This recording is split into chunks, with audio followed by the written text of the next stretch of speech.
May 4 result വരുമല്ലോ നമ്മുടെ ഇലക്ഷന്റെ. അപ്പോൾ ആരായിരിക്കും നമ്മുടെ കേരളം ഭരിക്കുന്നത് നിങ്ങൾക്ക് തോന്നുന്ന ആരായിരിക്കും? UDF ആയിരിക്കും. UDF. LDF ആയിരിക്കും തോന്നുന്നു. UDF. LDF ആയിരിക്കും.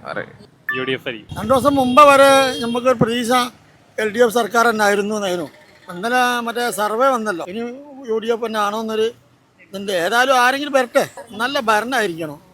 മറ്റവർ ചെയ്തോണ്ടാണെങ്കിലും പെൻഷൻ്റെ കാര്യത്തിലോ നമ്മളെ റോഡിൻ്റെ കാര്യത്തിലോ സ്കൂളിൻ്റെ കാര്യത്തിലോ ഒക്കെ നമ്മൾ എല്ലാം അതുപോലെ ആയിരിക്കട്ടെ ഇനി വരുന്ന സർക്കാർ. തൂക്കും. UDF തൂക്കും. UDF. UDF. എന്താ പറയുക, കോൺഗ്രസ് കുറച്ചുകൂടി നല്ലത്. LDF. കേരളം മാർക്ക് സ്റ്റാർട്ട് തന്നെ വരും. LDF ഉറപ്പായിട്ടും. അഭിപ്രായം വെച്ചിട്ട് നമുക്ക് ഭരണം മാറണം തന്നെയാണ്. കാരണം മാറിയാൽ നന്നായിരുന്നു. കാരണം ഇപ്പോഴത്തെ അവസ്ഥയിൽ ജനങ്ങൾ ഭയങ്കര ബുദ്ധിമുട്ടിലാണ്. എല്ലാ കാര്യങ്ങൾ കൊണ്ടും പ്രശ്നങ്ങൾ തന്നെയാണ്. LDF ആയിരിക്കും. കേരളം ഭരിക്കുന്നത് പിണറായി തന്നെയല്ലേ നല്ലത്. കേരളം കോൺഗ്രസ്. LDF ആയിരിക്കും മിക്കതും. ഇടതുപക്ഷം തന്നെ വരാൻ ചാൻസ്. ഇവര് പറയുന്ന എക്സിറ്റ് പോൾ ഫലങ്ങളൊന്നും എന്നെ സംബന്ധിച്ചിടത്തോളം എനിക്കതൊരു സ്വീകാര്യമായി തോന്നുന്നില്ല.